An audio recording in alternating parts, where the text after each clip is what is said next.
وَمِنْ آيَاتِهِ أَنْ خَلَقَكُم مِّن تُرَابٍ ثُمَّ إِذَا أَنْتُمْ بَشَرٌ تَنْتَشِرُونَ۔ اس کی نشانیوں میں سے یہ ہے کہ اس نے تم کو مٹی سے پیدا کیا، پھر یکا یک تم بشر ہو کہ زمین میں پھیلتے چلے جا رہے ہو۔ اس کی نشانیوں میں سے خبردار رہنا چاہیے کہ یہاں سے رکوع کے خاتمے تک اللہ تعالیٰ کی جو نشانیاں بیان کی جا رہی ہیں وہ ایک طرف تو اوپر کے سلسلہ کلام کی مناسبت سے حیات اخروی کے امکان و وقوع پر دلالت کرتی ہیں، اور دوسری طرف یہی نشانیاں اس بات پر بھی دلالت کرتی ہیں کہ یہ کائنات نہ بے خدا ہے اور نہ اس کے بہت سے خدا ہیں، بلکہ صرف ایک خدا اس کا تنہا خالق، مدبر، مالک اور فرمانروا ہے، جس کے سوا انسانوں کا کوئی معبود نہیں ہونا چاہیے۔ اس طرح یہ رکوع اپنے مضمون کے لحاظ سے تقریر ما سبق اور تقریر ما بعد دونوں کے ساتھ مربوط ہے۔ پھیلتے چلے جا رہے ہو، یعنی انسان کا مائع تخلیق اس کے سوا کیا ہے کہ چند بے جان مادے ہیں جو زمین میں پائے جاتے ہیں، مثلا کچھ کاربن، کچھ کیلشیم، کچھ سوڈیم اور ایسے ہی چند اور عناصر۔ انہی کو ترکیب دے کر وہ حیرت انگیز ہستی بنا کھڑی کی گئی ہے جس کا نام انسان، اور اس کے اندر احساسات، جذبات، شعور، تعقل اور تخیل کی وہ عجیب قوتیں پیدا کر دی گئی ہیں جن میں سے کسی کا منبع بھی اس کے عناصر ترکیبی میں تلاش نہیں کیا جا سکتا۔ پھر یہی نہیں کہ ایک انسان اتفاقاً ایسا بن کھڑا ہوا ہو، بلکہ اس کے اندر وہ عجیب تولیدی قوت بھی پیدا کر دی گئی جس کی بدولت کروڑوں اور اربوں انسان وہی ساخت اور وہی صلاحیتیں لیے ہوئے بے شمار موروثی اور بے حد و حساب انفرادی خصوصیات کے حامل نکلتے چلے آ رہے ہیں۔ کیا تمہاری عقل یہ گواہی دیتی ہے کہ یہ انتہائی حکیمانہ خلقت کسی صانع حکیم کی تخلیق کے بغیر آپ سے آپ ہو گئی ہے؟ کیا تم بحالت ہوش و حواس یہ کہہ سکتے ہو کہ تخلیق انسان جیسا عظیم الشان منصوبہ بنانا اور اس کو عمل میں لانا اور زمین و آسمان کی بے حد و حساب قوتوں کو انسانی زندگی کے لیے سازگار کر دینا بہت سے خداؤں کی فکر و تدبیر کا نتیجہ ہو سکتا ہے؟ اور کیا تمہارا دماغ اپنی صحیح حالت میں ہوتا ہے جب تم یہ گمان کرتے ہو کہ جو خدا انسان کو خالص عدم سے وجود میں لایا ہے وہ اسی انسان کو موت دینے کے بعد دوبارہ زندہ نہیں کر سکتا؟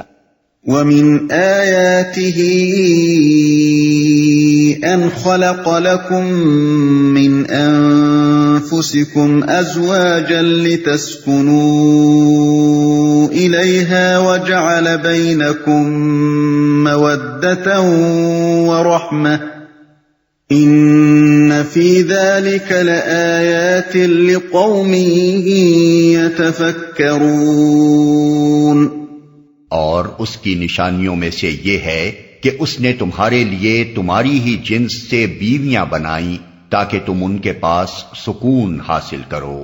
اور تمہارے درمیان محبت اور رحمت پیدا کر دی۔ یقیناً اس میں بہت سی نشانیاں ہیں ان لوگوں کے لیے جو غور و فکر کرتے ہیں۔ بیویاں بنائیں، یعنی خالق کا کمال حکمت یہ ہے کہ اس نے انسان کی صرف ایک صنف نہیں بنائی بلکہ اسے دو صنفوں یعنی سیکسز کی شکل میں پیدا کیا جو انسانیت میں یکساں ہیں، جن کی بناوٹ کا بنیادی فارمولہ بھی یکساں ہے، مگر دونوں ایک دوسرے سے مختلف جسمانی ساخت، مختلف ذہنی و نفسی اوصاف اور مختلف جذبات و داعیات لے کر پیدا ہوتی ہیں، اور پھر ان کے درمیان یہ حیرت انگیز مناسبت رکھ دی گئی ہے کہ ان میں سے ہر ایک دوسرے کا پورا جوڑ ہے، ہر ایک کا جسم اور اس کے نفسیات و داعیات دوسرے کے جسمانی و نفسیاتی تقاضوں کا مکمل جواب ہیں۔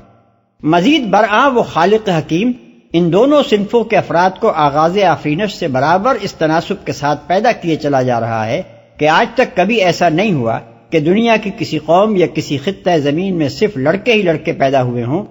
یا کہیں کسی قوم میں صرف لڑکیاں ہی لڑکیاں پیدا ہوتی چلی گئی ہوں۔ یہ ایسی چیز ہے جس میں کسی انسانی تدبیر کا قطعاً کوئی دخل نہیں ہے۔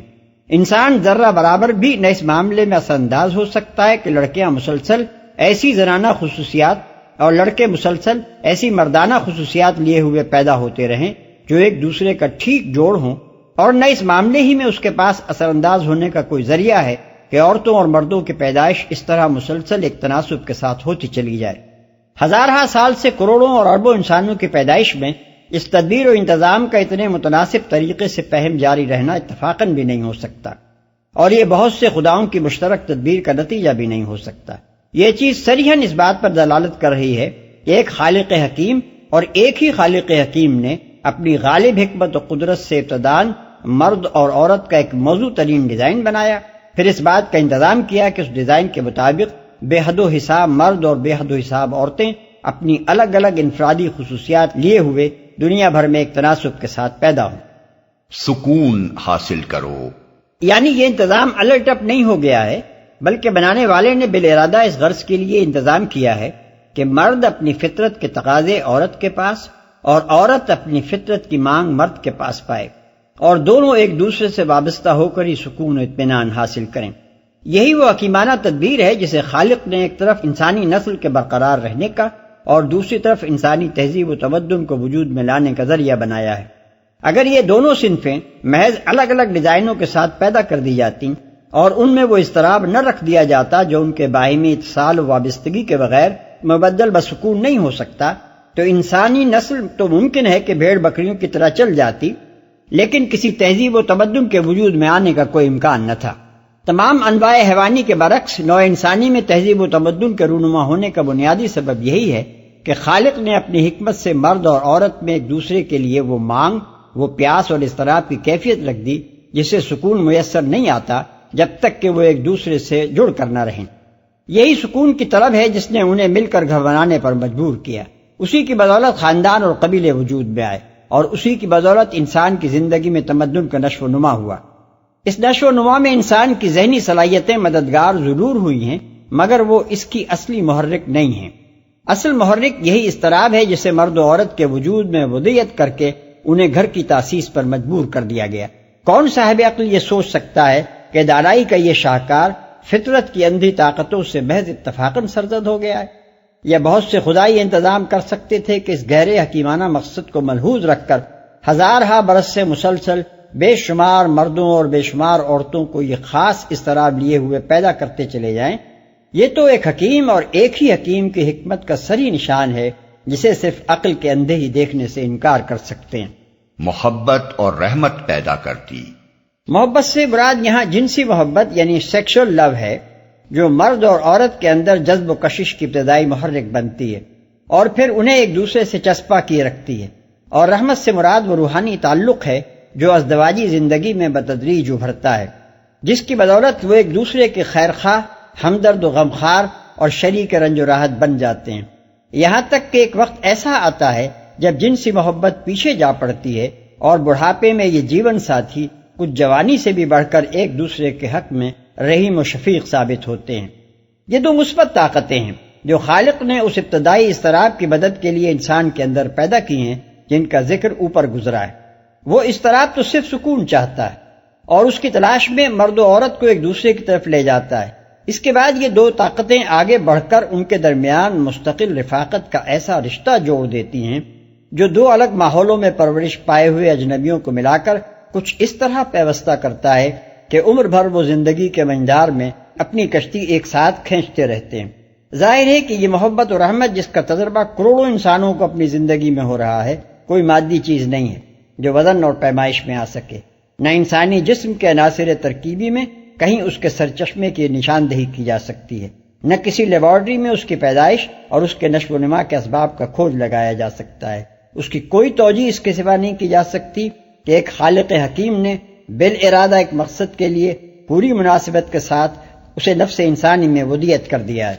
وَمِنْ آيَاتِهِ خَلْقُ السَّمَاوَاتِ وَالْأَرْضِ وَاخْتِلَافُ أَلْسِنَتِكُمْ وَأَلْوَانِكُمْ إِنَّ فِي ذَلِكَ لَآيَاتٍ لِلْعَالِمِينَ۔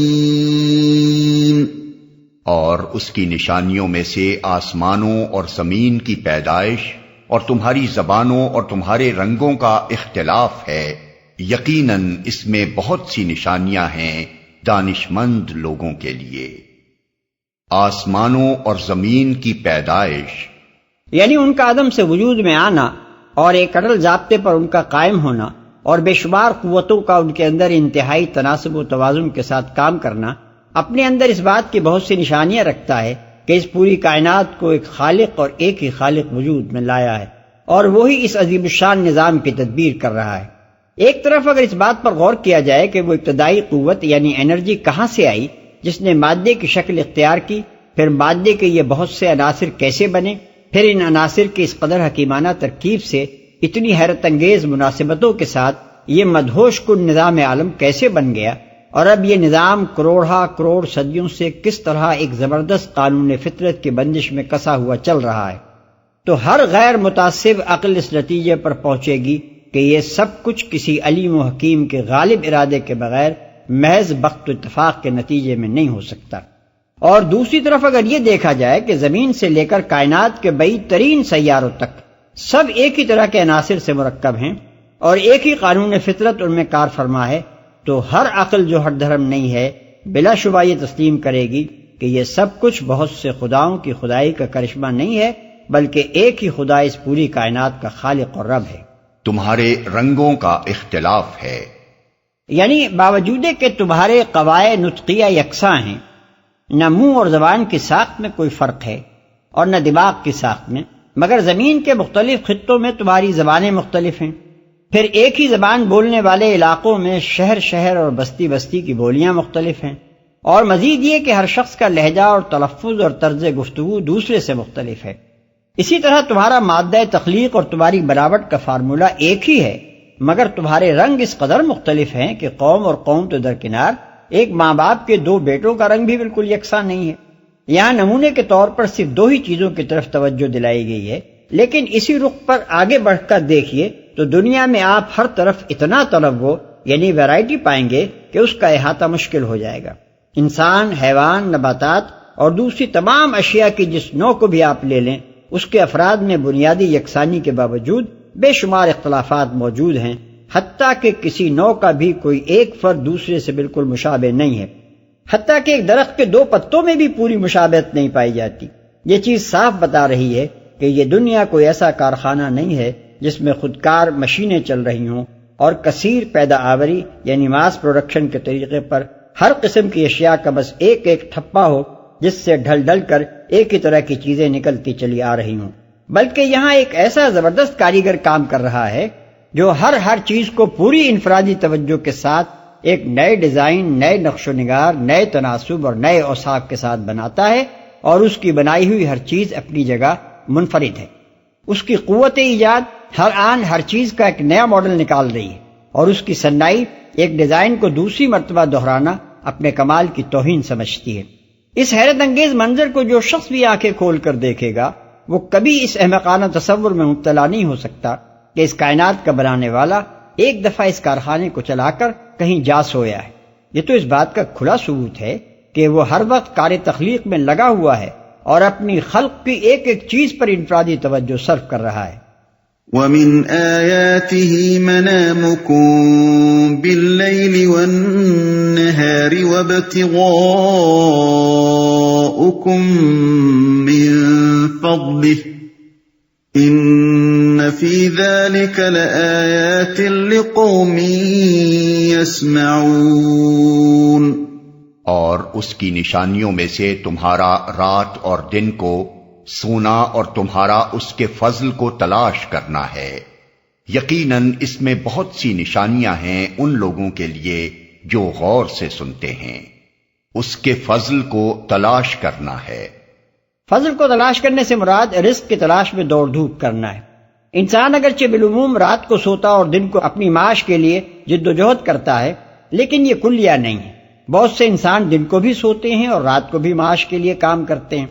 اسی لیے رات اور دن کا اکٹھا ذکر کر کے فرمایا کہ ان دونوں اوقات میں تم سوتے بھی ہو اور اپنی معاش کے لیے دوڑ دھوپ بھی کرتے ہو۔ یہ چیز بھی ان نشانیوں میں سے ایک ہے جو ایک خالق حکیم کی تدبیر کا پتہ دیتی ہیں، بلکہ مزید برآں یہ چیز اس بات کی نشاندہی بھی کرتی ہے کہ وہ محض خالق ہی نہیں ہے بلکہ اپنی مخلوق پر غائب درجہ رحیم و شفیق اور اس کی ضروریات اور مصلحتوں کے لیے خود اس سے بڑھ کر فکر کرنے والا ہے۔ انسان دنیا میں مسلسل محنت نہیں کر سکتا، بلکہ ہر چند گھنٹوں کی محنت کے بعد اسے چند گھنٹوں کے لیے آرام درکار ہوتا ہے تاکہ پھر چند گھنٹے محنت کرنے کے لیے اسے قوت بہم پہنچ جائے۔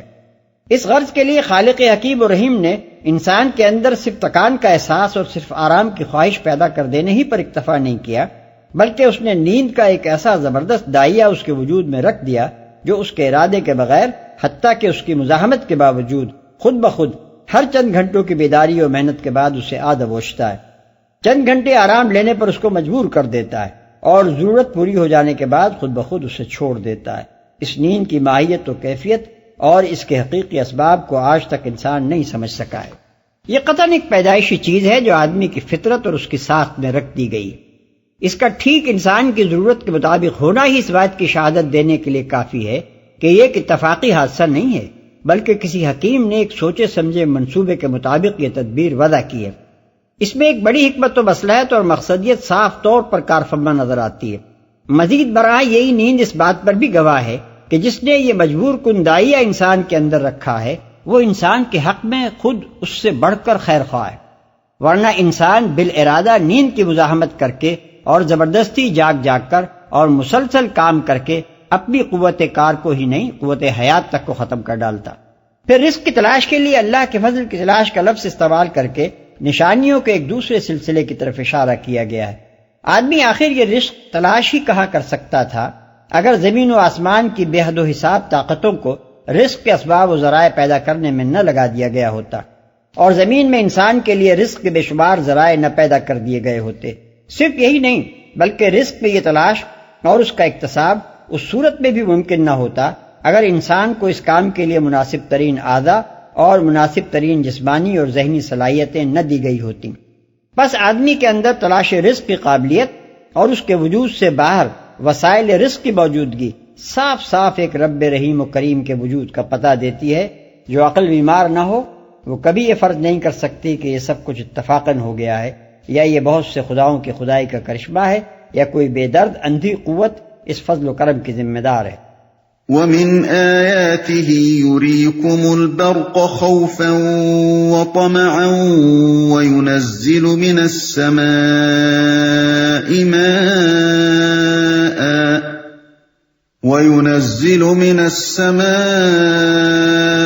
مَاءً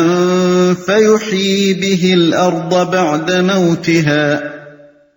إِنَّ فِي ذَلِكَ لَآيَاتٍ لِقَوْمٍ يَعْقِلُونَ۔ اور اس کی نشانیوں میں سے یہ ہے کہ وہ تمہیں بجلی کی چمک دکھاتا ہے، خوف کے ساتھ بھی اور طمع کے ساتھ بھی، اور آسمان سے پانی برساتا ہے، پھر اس کے ذریعے سے زمین کو اس کی موت کے بعد زندگی بخشتا ہے۔ یقیناً اس میں بہت سی نشانیاں ہیں ان لوگوں کے لیے جو عقل سے کام لیتے ہیں۔ طمع کے ساتھ بھی، یعنی اس کی گرج اور چمک سے امید بھی بنتی ہے کہ بارش ہوگی اور فصلیں تیار ہوں گی، مگر ساتھ ہی خوف بھی لاحق ہوتا ہے کہ کہیں بجلی نہ گر پڑے یا ایسی طوفانی بارش نہ ہو جائے جو سب کچھ بہا لے جائے۔